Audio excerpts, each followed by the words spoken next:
Hello everybody, I'm Zenith Warrior Princess, the cutest of buns, and welcome once again to Should You Complete This, a show where I take a look at a game I've completed in the past and ask the ever important question, is this game worth completing? Over the course of the last few episodes, we've delved into some vastly different games, from the sandbox comic book landscape of Infamous to the planet-hopping action platforming of Ratchet & Clank. We've taken a look at adaptations with the LEGO Movie video game, and even dived into the weird world of dating sims with Monster Prom. When it comes to video games, there are just so many to choose from, and plenty that have had a major impact on my life. For example, Infamous was my first ever sandbox game, and Ratchet & Clank is my favorite action platform series. However, for the 5th episode of Should You Complete This, I wanted to focus on a franchise that is even dearer to my heart. You see, with everything that is currently happening in the world right now, and the darkness that seems to keep growing with each passing day, I think we need something lighthearted and fun. We need something nostalgic that makes us smile. That is why today we are taking a look at the wonderful world of Humongous Entertainment games.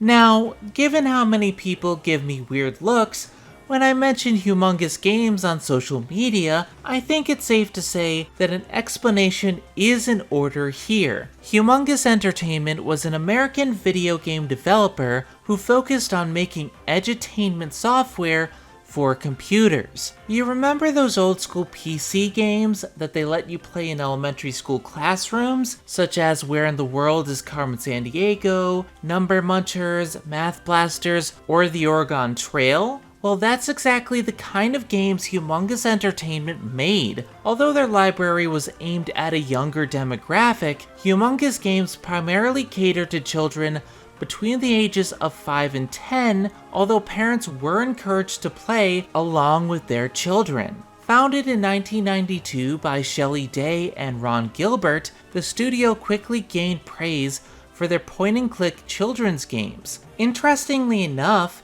the studio's name was a suggestion by Tim Schafer, another developer famous for his point-and-click adventure games.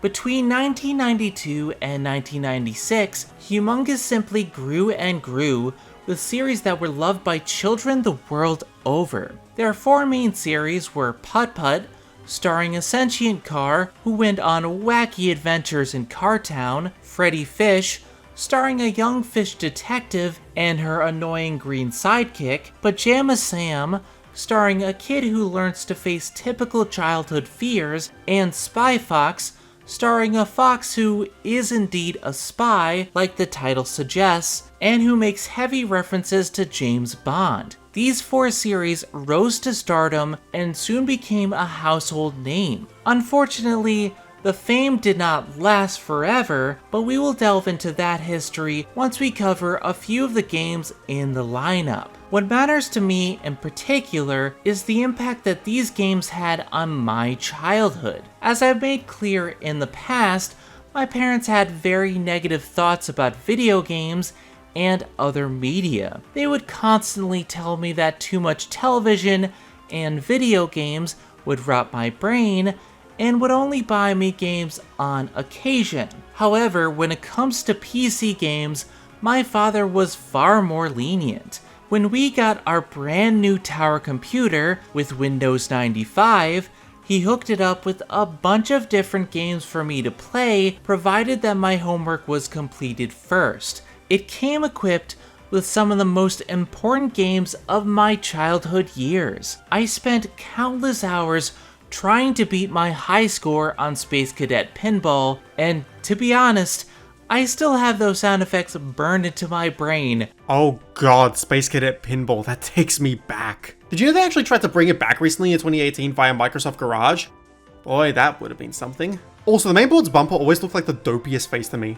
Yeah, it kinda looks like the disappointed emoji. Anyway, It also came with a few games that my father actually played along with me. He couldn't play any Nintendo games because they quite literally gave him a headache due to motion sickness, but he would play some of these old school Atari games with me, such as Asteroids, Galaga, and a few others that came free on the computer. This was my first real exposure to PC games, and I played them any chance I got. I don't quite remember every game we played back then, but I do remember playing this 3D platform game called Bug Juice, which I simply ate up as a kid. We also played a lot of Monopoly on the computer together as a family, since it was easier for the computer to keep track of the moving parts, so we could just enjoy the game. PC games were something my parents and I did together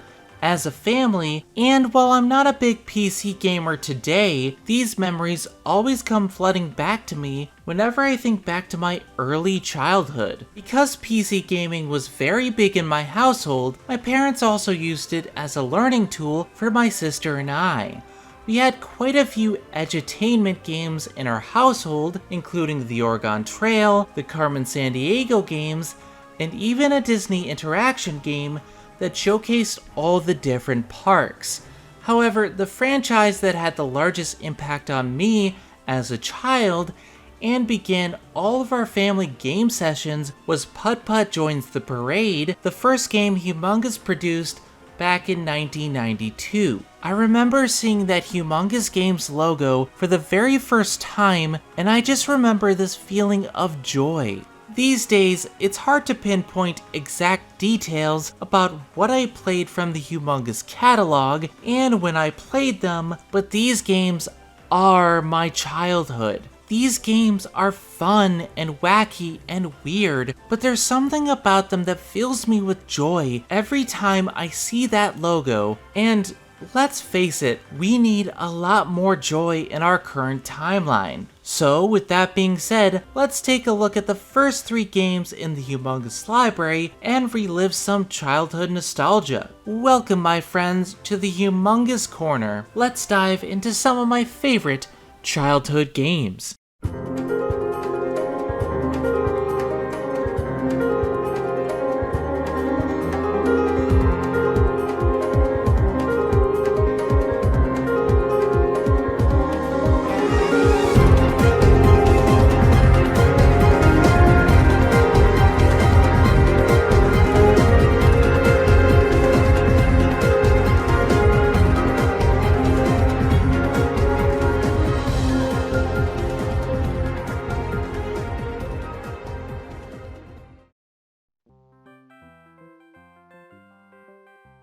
Now, you may be asking how I'm going to cover 3 games in one review, especially given my track record in the past with Ratchet & Clank.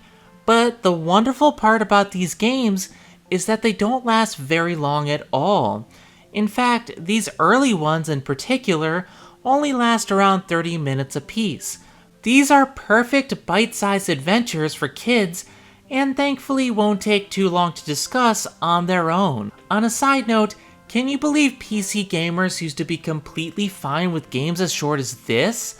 Nowadays, if it's anything under 10 hours, people start to complain, and there are dozens of different articles online with gamers angrily shouting about what they prefer. I'll discuss my feelings on game length later on in the review, but wow, we sure have come a long way in 30 years, haven't we? Also, in case you're wondering, yes, I am aware that there are Humongous Entertainment titles outside of the Junior Adventure games. There are the Junior Field Trip games, the Big Thinkers games, and of course the Backyard Sports games, which have a fanbase entirely on their own. Humongous even partnered up with Nickelodeon to make a bunch of Blue's Clues games. Alright, in the childhood. Wait a minute, you actually played them, Filip? Yep, they were so faithful to the show. I mean, Steve unfortunately sticks out like a sore thumb when playing the game on modern PCs, given that all his footage was in live action. Yeah, I see what you mean. But otherwise, these were great games in their own right too. It feels like Humongous just could not go wrong. Well, that's until they happened. Then Who happened? Nothing. We'll get there soon enough. Okay, I'll keep that in mind. That's not ominous at all. Well, in any case, just know that I will indeed be covering the other games in the future. Especially because, man, I loved Blue's Clues as a kid. But for the most part, we will be covering the Junior Adventure games, since simply put, that is what took up most of Humongous's library and what I played as a kid.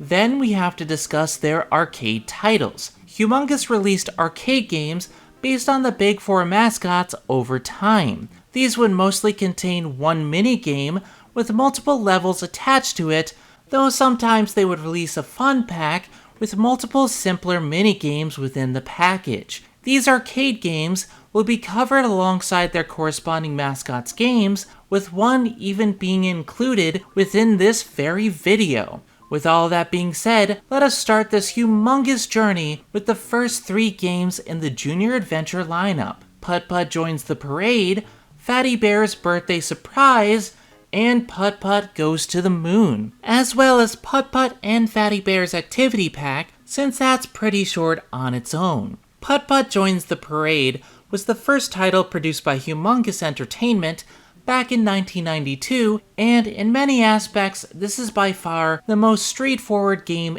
in the library. The basic premise is that Putt-Putt, a sentient car from Car Town, wants to join in the big parade that will be happening later that day.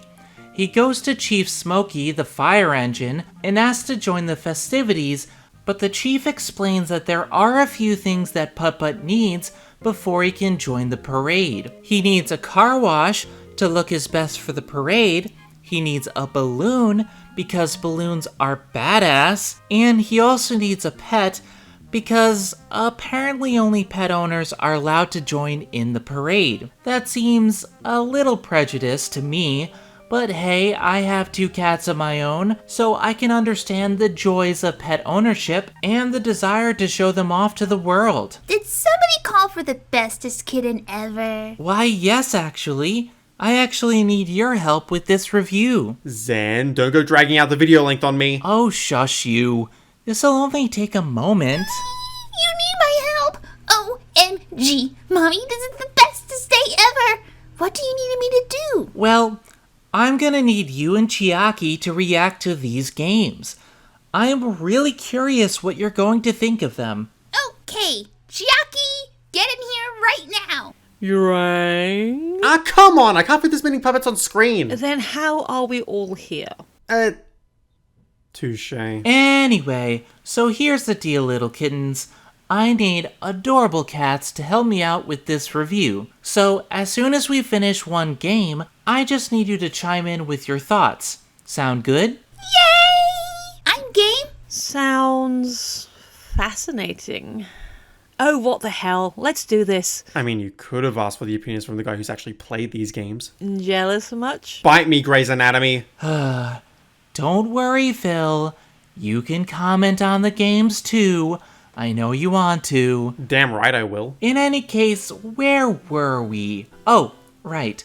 You need a pet to join the parade because the fire truck said so. The rest of the game is honestly extremely straightforward. You have 3 things to do in order to join the parade, and you make your way through the town, helping the residents in order to progress. Car Town is a very small place, and while there are some things to explore, you will easily navigate your way through the world in no time. To the south is Putt-Putt's house, garage. In the center of the town are all the shops.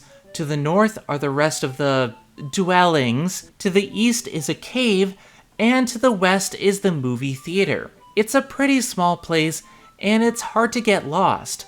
Considering the demographic this was aimed at, I think this was a pretty good move, and makes it easily accessible for any new player. The majority of the game is spent going to all the different locations, finding items in town to help you progress, and using these items to reach your objective. While it is exceedingly simple, I have to say that it is still enjoyable to play as an adult. It's not exactly challenging, but the game has this charm to it that I find hard to resist. I think a large part of this charm comes from the premise itself. This is a world full of sentient cars, and man does the game roll with this idea. The cars all live in garages, they have tyros for breakfast with motor oil, and most businesses in town are car related, such as the car wash and Cartown Color, where you paint your car anything you like. It's just such a weird world that this game is built around, but I simply love it. This is Cars done 14 years before the Pixar movie even came out, and it really works. It does raise a lot of questions though.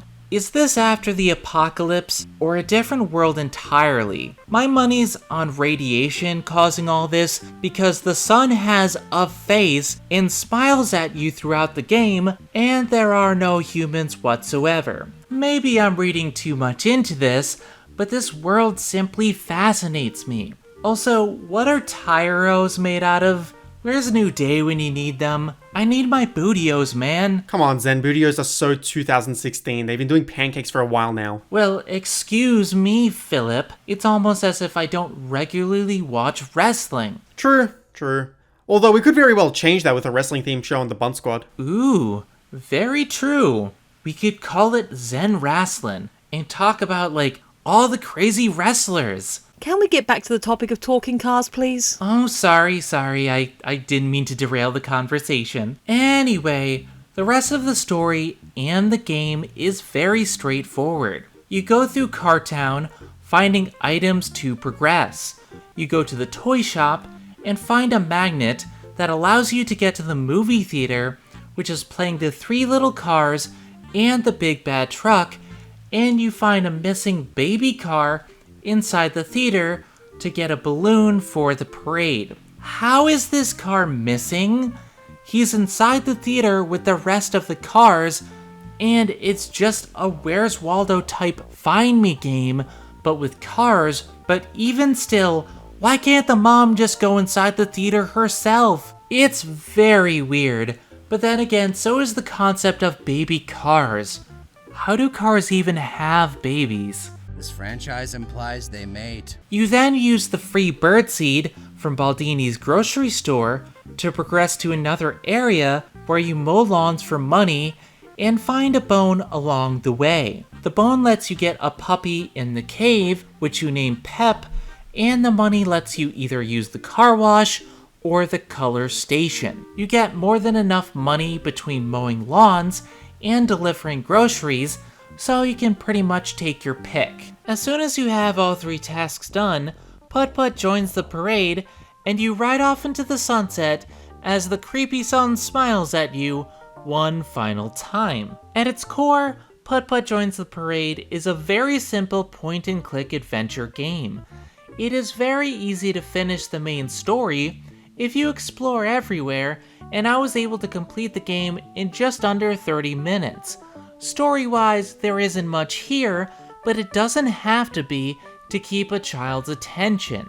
It's clear and concise and does its job of introducing this wacky world of cars, and I think it succeeds. When it comes to characters though, it's a bit hit and miss. I love Putt-Putt. He's this eager child who wants to help everyone and join a parade, and his pep, pun intended, is very infectious. He reminds me a bit of Kana, to be honest. He's always positive and just fun to be in control of. For a kid's game, this is just what is needed for a main character. However, aside from him, and perhaps the chief, there really isn't much character to be found in this game. The chief is essentially the guy in charge, and he gives you the quest, but aside from being a nice guy, there isn't much to latch onto here. Then there's the rest of the town, and boy, are they all stereotypes. Mr. Baldini is an Italian stereotype, a bit like Guido and Luigi in Cars, come to think of it. But here, there's nothing beyond that stereotype, And while fun, it's very one note. At the same time, that's a car with a mustache, so that's pretty hilarious right there. There's also an Irish stereotype at the toy store, and then the rest of the town which have zero personality. It's a bit lifeless at times, but hey, it's their first game, so I'll cut them a bit of slack. Yeah, the other games for sure had more memorable characters. This one spent a little too much time on stereotypes. Not to say the others didn't have them, but the designs of voice performances were more varied as opposed to this game. With that being said though, how about that voice work, huh? Actually, there weren't even that many voice actors in the game. We've got Jason Ellefson, who provided the voice for Putt-Putt and was only a small child at the time. And past that, the only other voice actor is Scott Burns, who you may know for playing Bowser in some of the earlier Mario games. Okay, I'll say this at least. Ellefson is simply perfect as Putt-Putt. The voice is very kid-friendly and sounds childish but isn't annoying. I honestly thought it was extremely cute and it only made me want to play the game more. Ellefson made me like Putt-Putt as the main character, and that's done in just the voice work and inflection alone. It works very well. As for Scott, it's hit or miss for me. I think Mr. Baldini and some of the other cars worked very well, such as the old jalopy, but I thought the Irish car was a bit on the weaker side. Still, for one person voicing all these characters, I didn't even notice, and that is very impressive. It certainly works, and I quite enjoyed it. In terms of presentation, I have to give 2 big thumbs way up. This is a perfect aesthetic for a children's game. Let me just say that graphically, this has held up extremely well for a game made in 1992. Compare this to other games at the time, such as Wolfenstein 3D or Ultima Underworld. Both came out in 1992 and actually hold up worse graphically than Putt-Putt. Sure, Putt-Putt does look a bit pixelated, but the animations are wonderful. The way everything moves in this world is just a joy to look at, and there's this sense of joy about the whole world.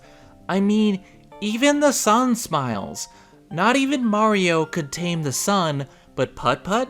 Putt-Putt made the sun his friend. Visually, I think this is wonderful, even if the car designs can seem weird at times. Musically, it's also quite engaging for a kid's game. There weren't any tracks I could really single out, aside from the opening theme song, but everything is just so peppy and upbeat, and I love it.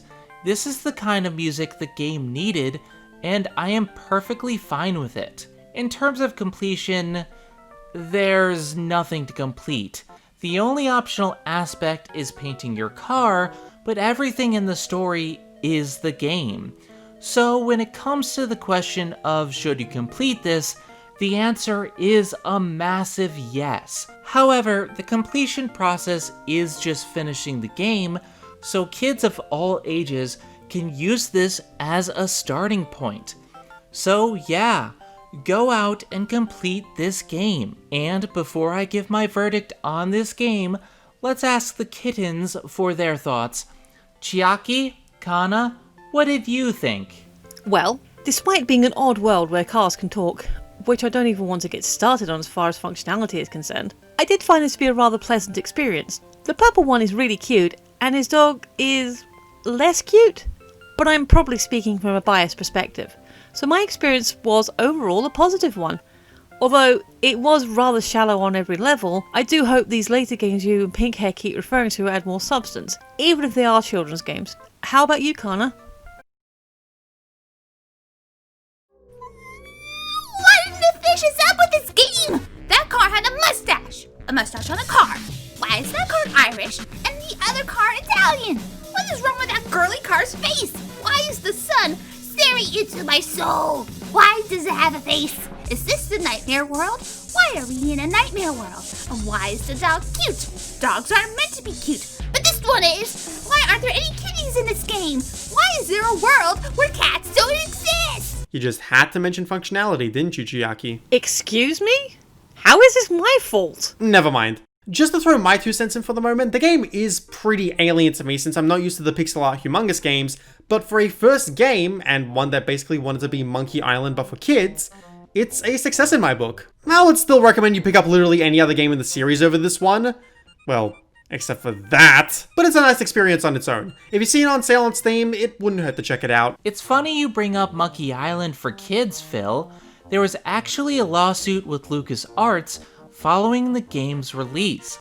Humongous had intended to get Electronic Arts to distribute the game, invoking a lawsuit from LucasArts over the ownership of the game's engine, Scum VM. That's rather interesting to me, especially considering how these companies would end up years later. It's funny to think EA actually had that kind of goodwill back then, and LucasArts would later have its own share of horror stories, but that's for another time. When taken on its own, I think Putt-Putt Joins the Parade is an enjoyable experience. It's very solid, but it doesn't quite have the substance that later games in the franchise have. It's a fine game on its own, but it is fairly bare bones. Still, for the first game in the franchise, it holds up surprisingly well. Personally, I give it a Kana stamp of approval. What? I do not approve of mustache cars! I say we move on to the next game before Kana goes on another rant. Good point. Let's move on to the second junior adventure game in the lineup. Not Putt-Putt Goes to the Moon, but a rather unique title among Humongous games. Let's take a look at Fatty Bear's Birthday Surprise. I know many of you may be wondering who Fatty Bear is, especially since I didn't mention him in the history section in the beginning. Well, you see, Fatty Bear is another mascot that Humongous tried to push along with Putt-Putt, but for whatever reason, he never received a series of his own. So this stands as his one and only game, not counting the activity pack he had along with Putt-Putt. Also, before we begin, I just want to say that this game, out of the entire lineup, holds a very special place in my heart. This was the first Humongous game that I remember playing, and I played it to death. I loved this game as a kid, so let's see how well it holds up all these years later. In terms of story, Fatty Bear is still rather simple, but it does have a bit more depth than Joins the Parade. The game stars the titular Fatty Bear, who's a stuffed animal owned by a young girl named Kayla. Yeah, this game actually has humans in it, but we'll get to that in just a bit. The real kicker for me is that when Kayla goes to sleep, Fatty Bear and the rest of Kayla's toys come to life and do their best to plan a surprise birthday party for Kayla.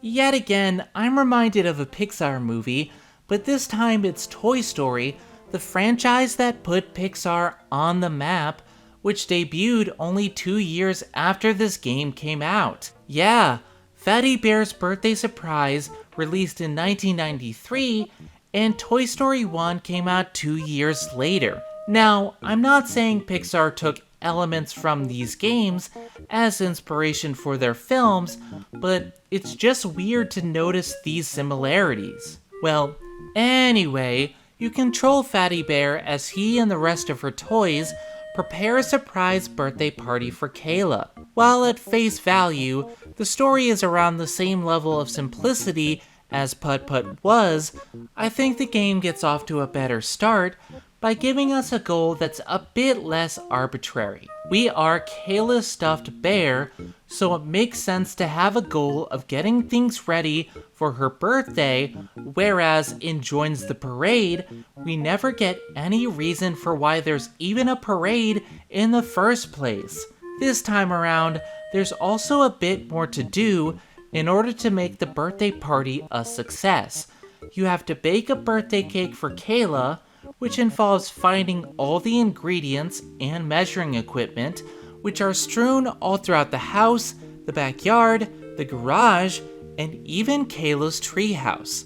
Then you have to use an actual recipe to make the cake, which I find to be the highlight of the game. To this day, this is the part I remember the most about Fatty Bear, and it's mostly for personal reasons. You see, when I was young, I wanted to grow up to be a chef. I took home economics in high school and was even planning to study at Johnson & Wales Culinary School. The reason for this is that I played Fatty Bear as a kid, and the sequence where you bake the cake had me wanting to make food myself. My mom started teaching me at a young age, and I simply loved it. I loved cooking and eating my creations when I was finished. So I took home ec and was planning to be a chef when I grew up. Sadly, when I tried to show off my cooking to several of my friends at the time, they told me that their cooking was better and proved it when we were over my house one day. I stopped cooking after that, disheartened that none of my friends supported my dream, and even my dad told me not to pursue it. It wasn't until earlier this year that I decided to take up cooking again as a hobby, and I am very sad that I ever stopped in the first place. I don't think I'll ever be a chef, but cooking is such a useful skill to have around the house, and I find myself cooking salmon and steak and ground pork in my free time, and it brings me such joy when I create a dish that is so tasty and so enjoyable. I just love to cook, and it was Fatty Bear that sparked this love of cooking. Every time I play through this game, I'm reminded why I started cooking in the first place. My friends, always do what you love, and never let anyone get in the way of that, because you will regret it later on in life. I can see now why you want to cover Food Wars for Zen Anime. Hell, we should probably cover more food-related shows in the future. Just wait till we get to today's menu for the Emiya family. The food in that show is to die for. My mouth is watering already just thinking about it. Also, to that end, weren't you going to cover Fate next? Anyway, moving on. Don't ignore me. There's a lot involved in just this one aspect of Fatty Bear. There are quite a few items to track down for this one quest. Ingredients are littered throughout the house, and the interesting thing is that they aren't always the same things missing. One random measuring item is always missing and will turn up in a different location, adding to the replay value of the game. For example, the measuring cup is in the bathroom, the spoons are in the treehouse, and the bowl is in the garden, depending on what is missing in your playthrough. That is a clever mechanic and keeps you guessing on what you have to find in your specific playthrough. Once you have everything, you have to mix it all together according to the recipe. All in all, this is the highlight of the story for me, although there are other objectives. Kayla's birthday present is a puppy who's kept in a box with no air holes. That seems all kinds of messed up, but let's roll with it for now. Her puppy escapes from the box, so you have to get it back in the box with a new ribbon and give it a bath if it digs in the garden. The puppy also steals random letters from the happy birthday sign that you have to track down and put back for the end of the game. Finally, you have to blow up 5 birthday balloons for Kayla before the party is complete. Altogether, while this is still a simple premise, it has certainly grown far more involved, and I applaud the devs for making the story a bit more intricate than before. As for the characters, it's still a bit hit and miss for me, but my key problem is actually with Fatty Bear himself. He just doesn't have the same energy and draw that Putt-Putt has. He's kind and he's a good person, but he's just so laid back and one note.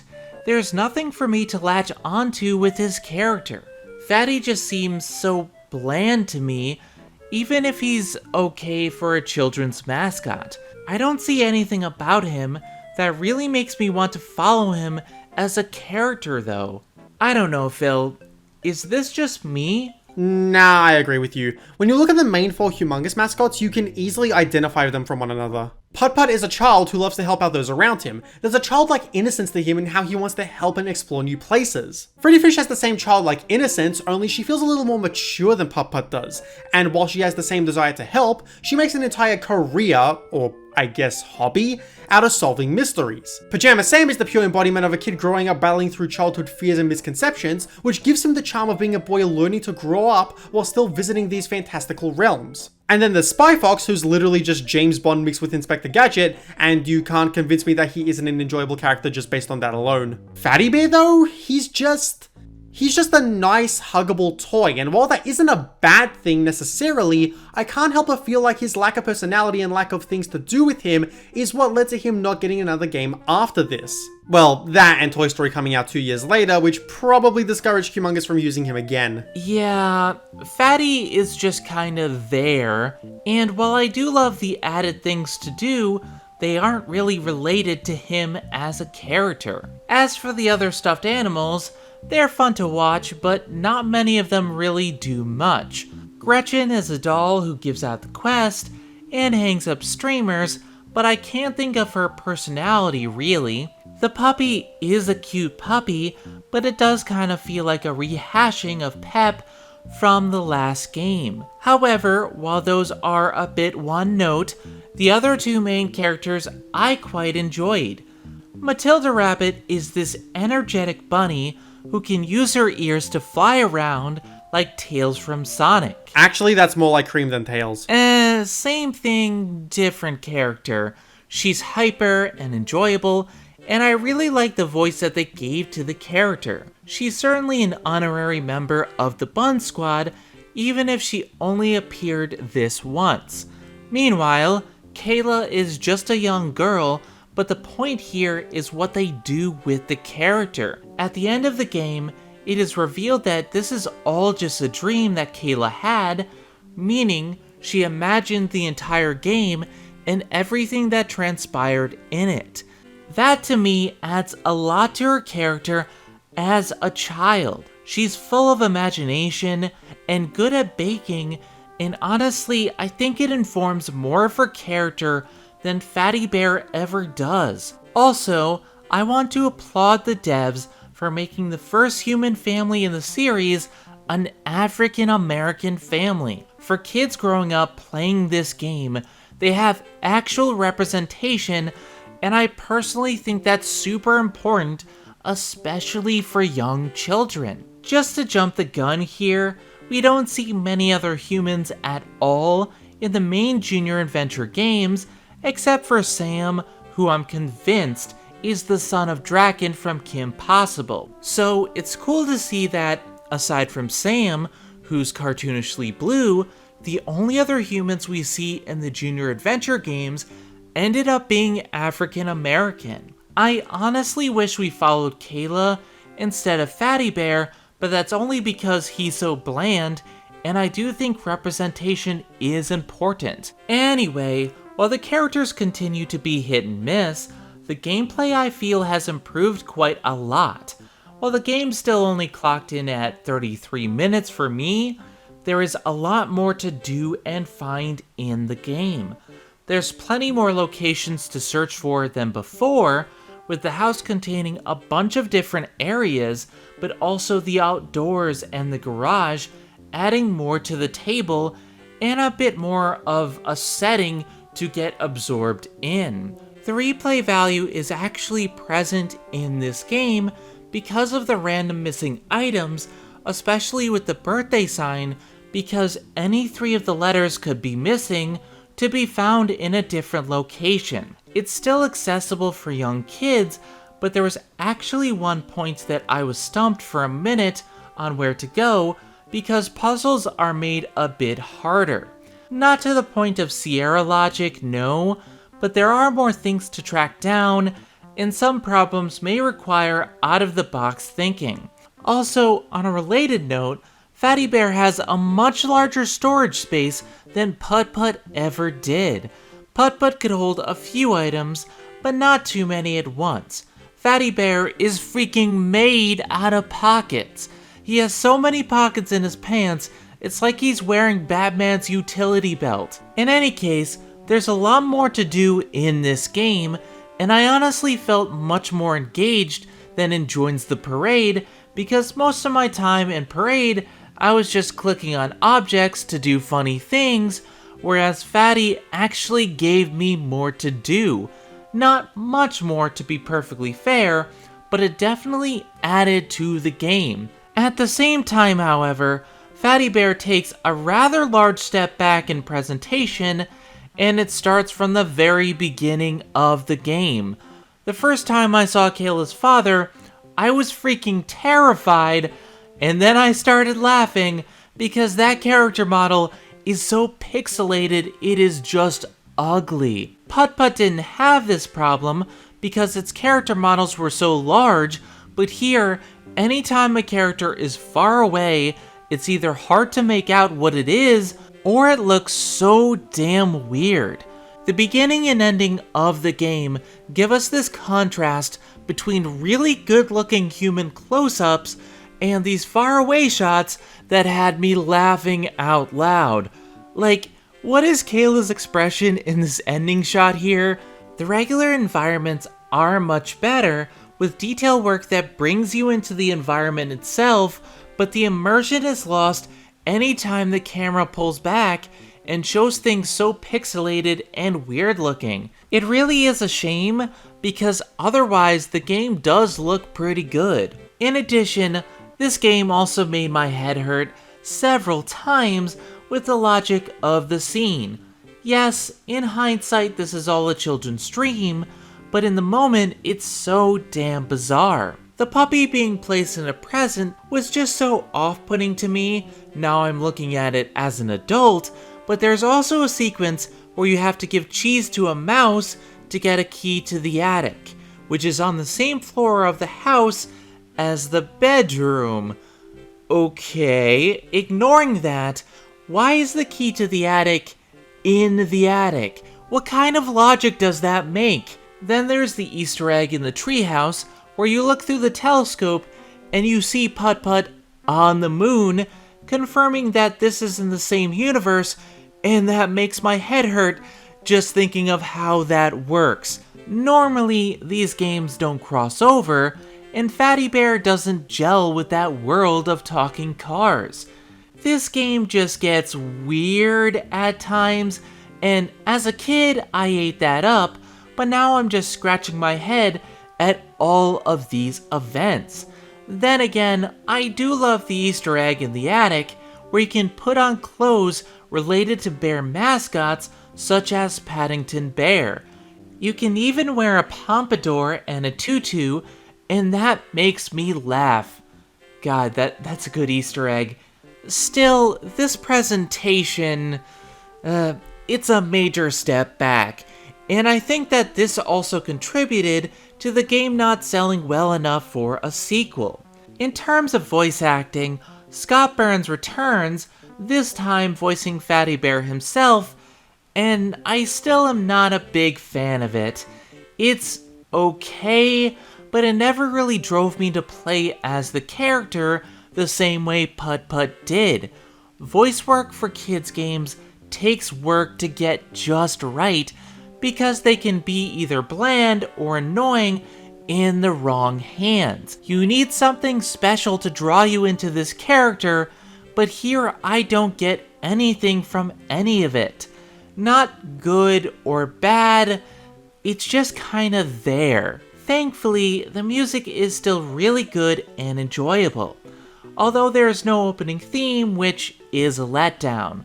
Still, the music creates a very friendly and happy environment, and I am very happy about that. As for completion, there's still nothing really to comment on. There's an optional bowling minigame, which is nothing really special, and you can keep playing to get new randomized missing items for the birthday letters, but that's about it. Still, I say you should definitely complete this game for the sheer insanity of it. It is just that crazy, and it makes it a bit of fun. Speaking of which, what do you think of this one, Chiaki? Well, you are quite right that this game is weird and illogical, but I found it oddly charming. There was actually something to do in this game, and the characters feel like they have purpose. I am not happy that they have a puppy in a box, but there is a kitten at least, so there's that. I do wish the humans were less horrifying though. That's straight up Toy Story 1 Sid level, so yikes. Overall though, I had fun with this one. It was just the right level of insane for me. Kana, take a deep breath and say something positive before you rant, okay? Now this is a game I can get behind. A talking teddy bear who goes around preparing the bestest party ever? Sign me up! He reminds me of that one pink horse from the show about ponies. Kana, how do you know who Pinkie Pie is? I have my ways. Well, I can imagine someone's excited for the Friendship is Magic reviews. At the same time, I gotta talk major Kana points for making me question my sanity at times. Why are the humans so scary? Why is the puppy in the box? There are many points I had to stop and just breathe and remind myself that everything is okay. Still, this is a game about making the bestest party ever, so I can't forgive a bit of craziness, and there was that kitten, so that's a major plus. This game is a ton of fun, and I give it my stamp of approval. Anna, I give out the stamps of approval, remember? But I'm the one in the name. Why am I not allowed to give them out? If you were allowed to give them out, then every review with the fish would get a double stamp of approval, and every review with the soda would get a stamp of evil. Anyway, what did you think, Filip? I don't have that much to say, as I think I said enough of my piece before, but I do think that this game is a caliber below the others that would come after it. I think it's better than Joins the Parade in terms of things you can do, but seeing how this entire game was a dream, I don't see how they could have given Fatty Bear a series of his own. So while I definitely enjoy it, it ain't in my top tier Humongous games. Same here. This is a game that improves the formula in a lot of ways, and as a game, I definitely think it's worth your time. There are just some major things that hold it back from being great, and while I definitely give it a Kana stamp of approval, the stamp is more for the gameplay than anything else.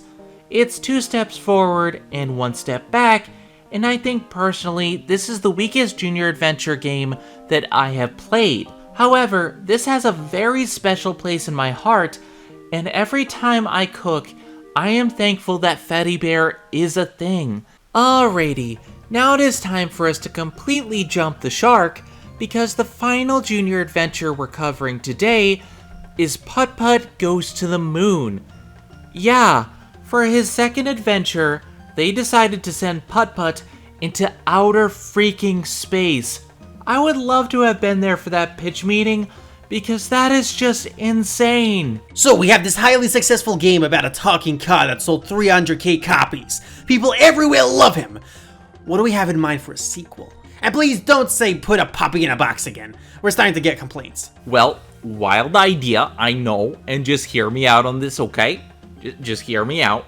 I'm all ears. Let's bring the talking car to space and have him meet aliens. Aliens? Like on Mars? No, that's stupid. We're bringing him to the moon. Fund it! God, I'm just imagining Giorgio A. Tsoukalos from Ancient Aliens having a field day with this game. Why is it always aliens with you, Zen? It's not always aliens! It is this time. Anyway, let's take a look at Putt-Putt Goes to the Moon and see this wacky adventure unfold, shall we? Putt-Putt Goes to the Moon continues the story from the previous game in the series and assumes you played it before, since it doesn't exactly explain who Putt-Putt is and how he got Pep, and places you back in the tires of our favorite little car. The game begins with an actual theme song this time round that is super catchy, and Putt-Putt tells us that Mr. Firebird is giving him a tour of the fireworks factory. Once there, you're allowed to make as many fireworks as you wish, and that is pretty fun, but things go horribly wrong when a butterfly enters the factory through a window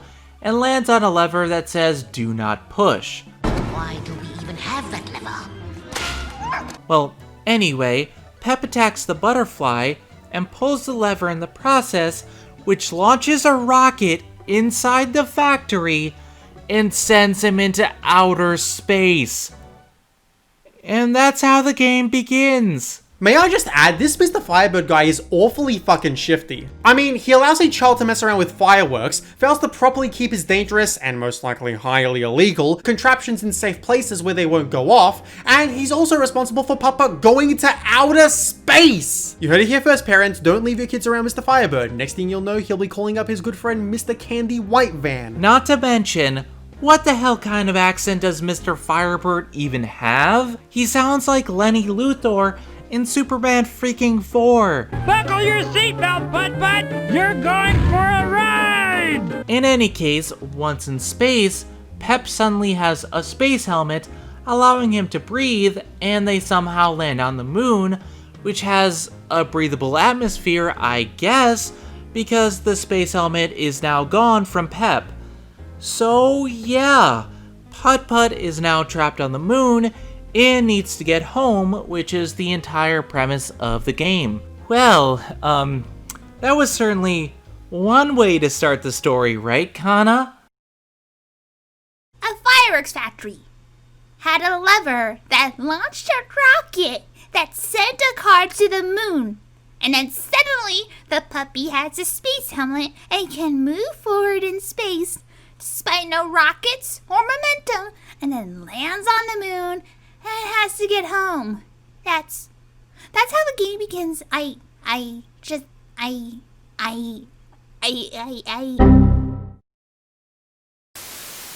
just don't know why these things keep happening, Doc. First a world that's run by cars, next they tell me that there are no cats, and now a talking car went to space in a rocket?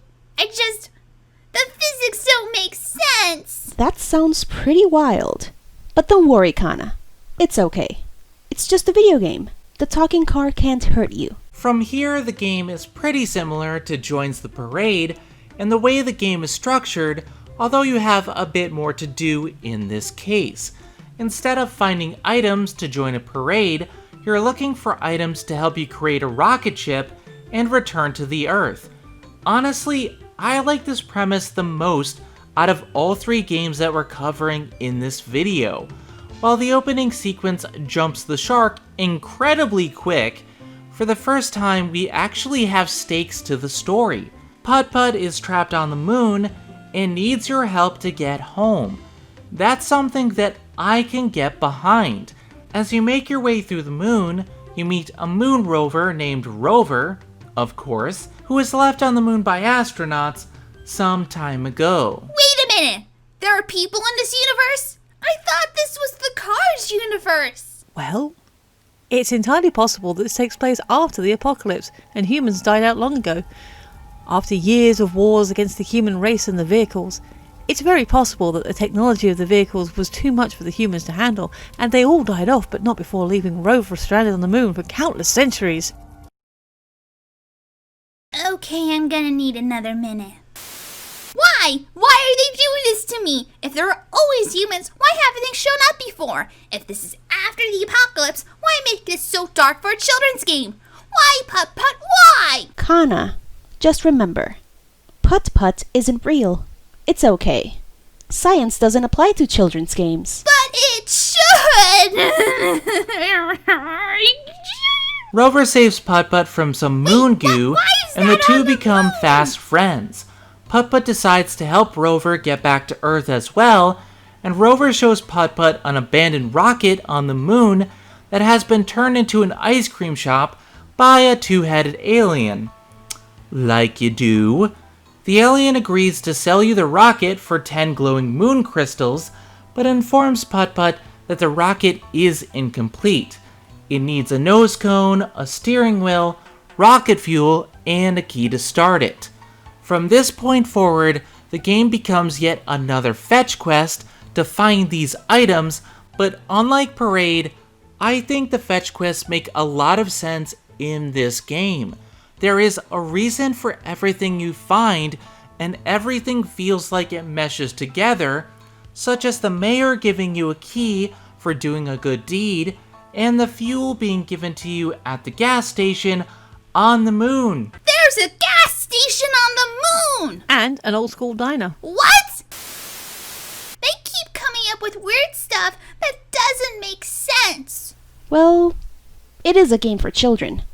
Children like weird things. Why? Why do these games have to be so You're weird? a talking cat! Get over it, for Christ's sakes! In any case, there's a lot more to do in this game than either of the previous Humongous entries. There are 5 items to track down, which all have separate parts to them, such as tracking down Robbie Radar in the apartment complex to get the rocket fuel, and finding a good deed to do to get the key. There's a few more layers here than before, and I really applaud that.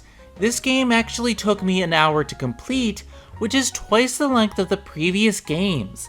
A large part of this is the expanded list of things to collect, but the minigames have also been pushed to the forefront, and in this game, they are excellent.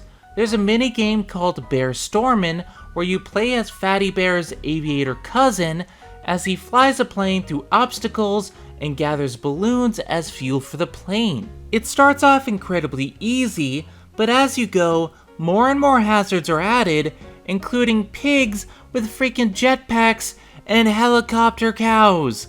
They later add trees and other hazards, along with barns to fly through, and less fuel for your biplane. I loved this minigame to death, and I spent 15 minutes alone just playing this minigame. I had to stop at level 17 because it started to get really hard with the balloon placement, but this is just a highlight for me and one of my favorite parts of this game.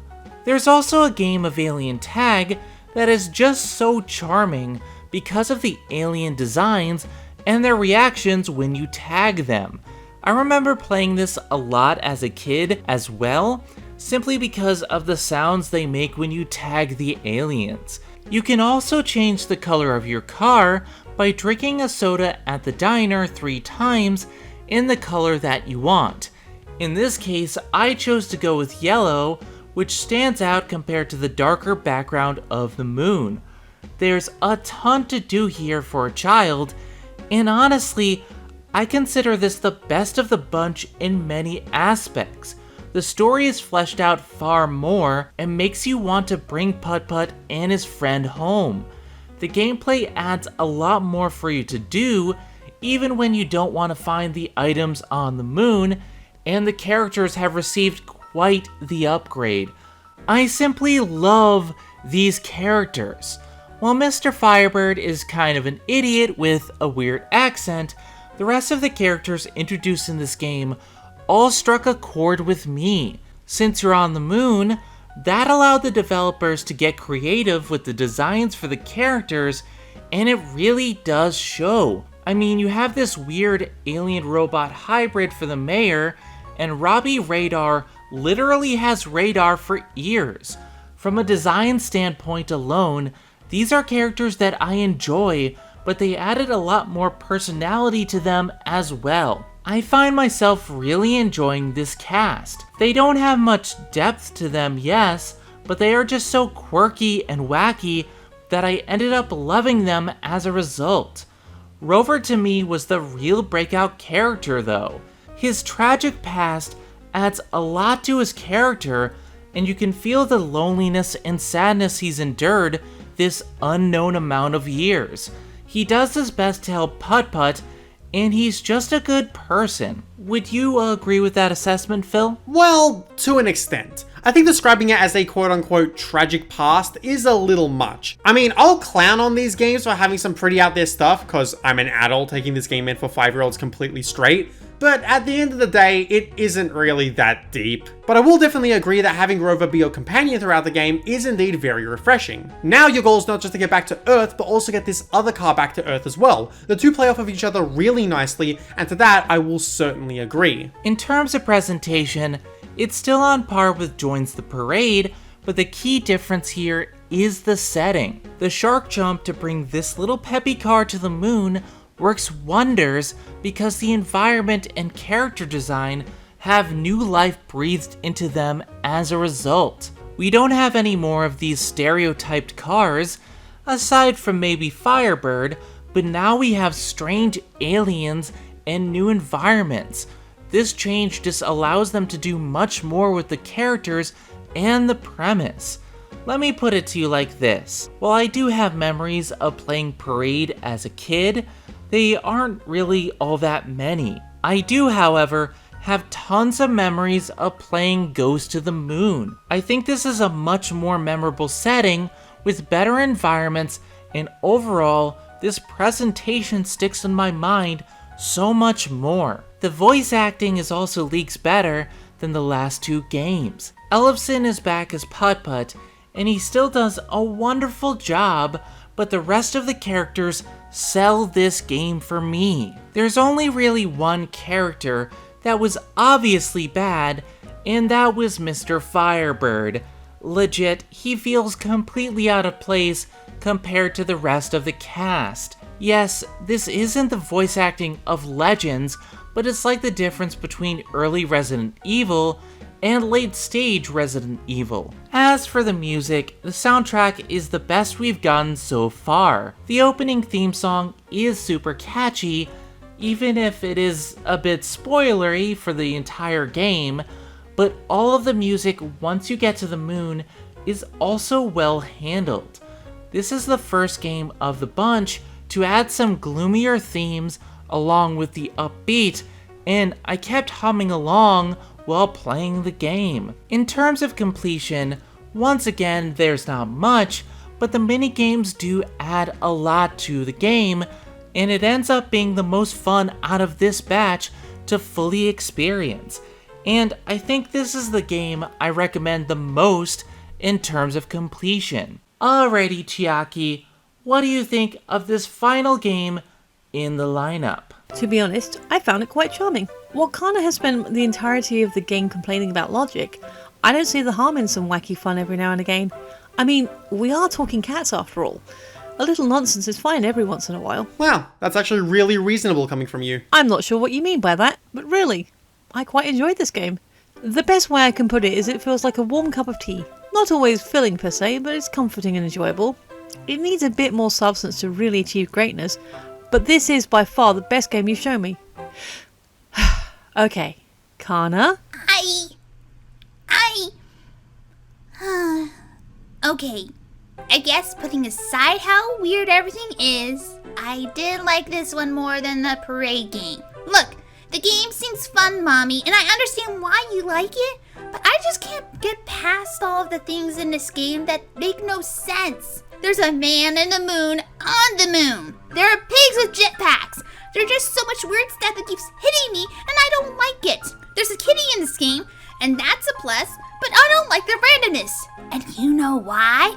It's my job to be random. This is my shtick. I'm supposed to be the breakout character. It's upsetting me, Mommy. I give a stamp of character theft. So there. Well, for my money, this is the best of the pixel art Humongous games. One thing that I think we've undersold in this video is just how much fun it is to click on random objects. They've got some awesome animations for a ton of objects in these games, and I appreciate the attention to detail so much. And personally, I think that this game has the best clickable objects of the three by far, which I think is ironic since it's the game that actually stands on its own without the clickables the most. It essentially takes the fun times that you had in Joins the Parade and gives it a little more meat on the bone. Rover was a fun character, the moon is a fun location to travel to, and the opening theme is very catchy and will become a staple theme of Putt-Putt games from this point onwards. Well, Z, bring it right on home so we can wrap this up. Putt-Putt Goes to the Moon is hands down my favorite game out of this batch.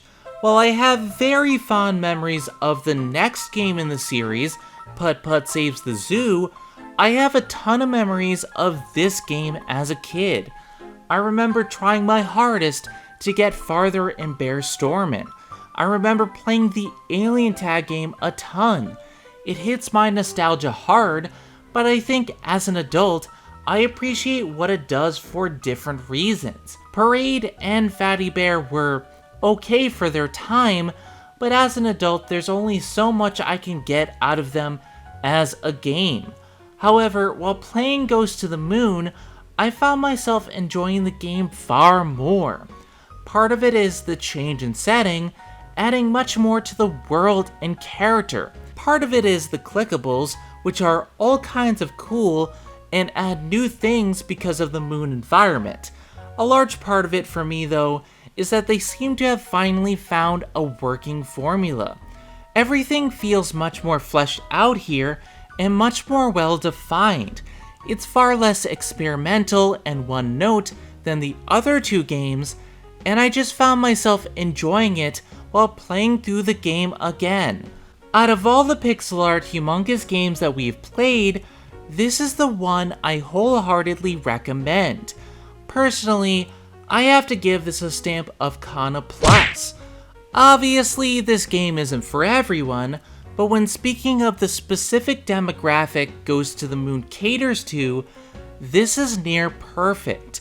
I think that some kids may find the randomness and weird events a bit much, but otherwise this is a perfect game to show your kids, and I recommend it 100%. This is a game that parents and kids can enjoy, and I think it really works for what it set out to do. With that being said, that is the final junior adventure we're covering today. We will be discussing one final game in just a minute, but I just want to talk about game length for a second. These three games together combine to give you only 2 hours of gameplay, and I am perfectly fine with this. I think something that we take for granted these days is game length. When I was a kid, most games were this short, and it was fine because I could only play after homework and before bed. At the same time, I think this is perfect for today's audience as well, because we have increasingly little free time these days. As a completionist, I try to give as much time to complete games as I can, but between videos and work and making food and taking care of these rambunctious cats, I have to limit my time for games. I don't have the time for huge things like Red Dead Redemption or Skyrim anymore. Not unless I take a week off to play, and my backlog and schedule usually takes a hit as a result. So when it comes to games like this, I think the length is just right. There's just enough substance to carry you through that time frame, and that to me is the important part. Not a lot of fluff, just enough content to carry the experience. In my eyes, that's all you need for a game. Phil, would you agree with this assessment?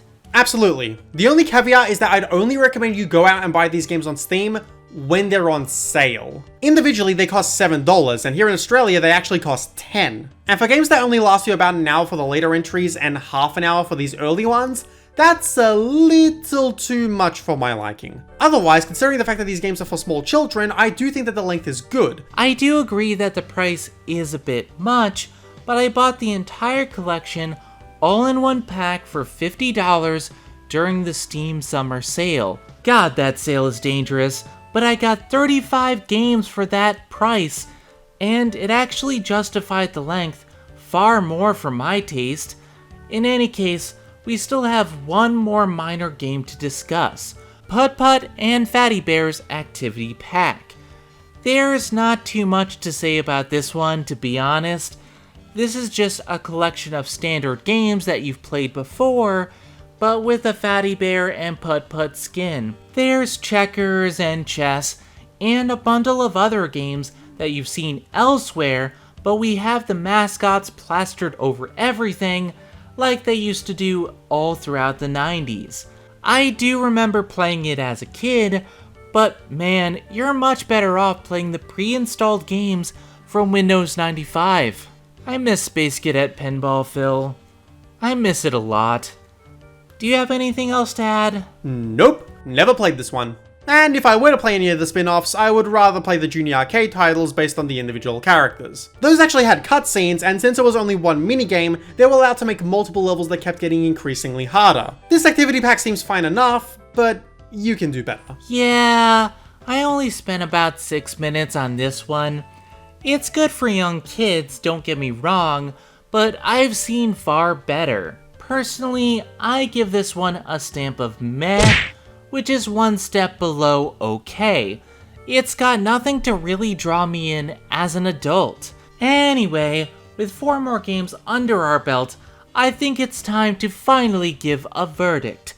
I've given stamps out to the individual games, but I want to stress that these humongous games still really hold up for the most part.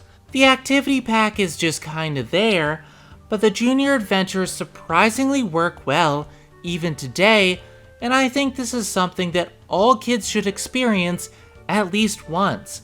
If you are a young kid, play these games. If you're an adult, show them to your kids or to someone who has kids. Play these games with your children.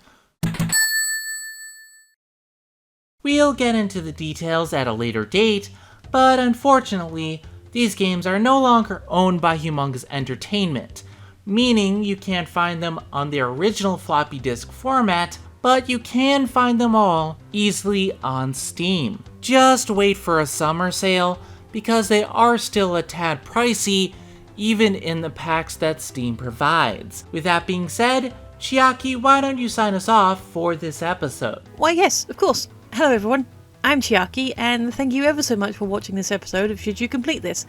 It has been a very experimental episode, but we wanted to do something fun and we hope you enjoyed it. I didn't! In any case, if you like what you see, don't forget to drive a talking car over that like button, comment your favourite bits of the episode, and subscribe so that you too can join the Bun Squad, Mother's legion of cute fluffy bunnies who enjoy her videos. And be sure to smash a soda on that bell so that you can get every notification.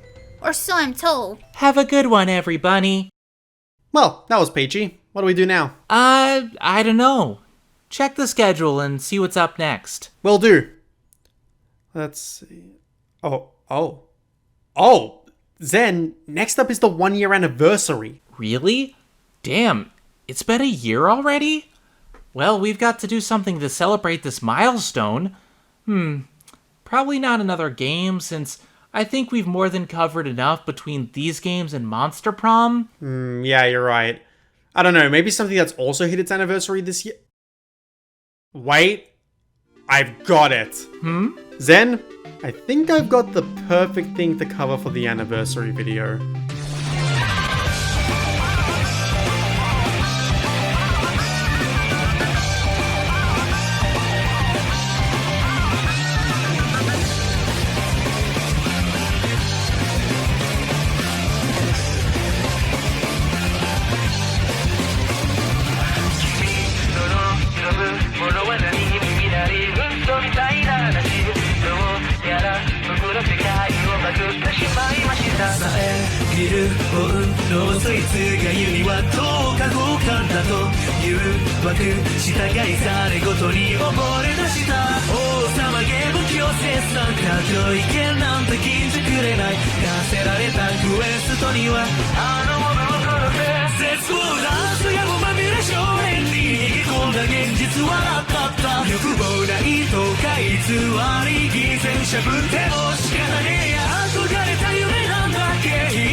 口にする愛にくばかにするヘルプするはないよ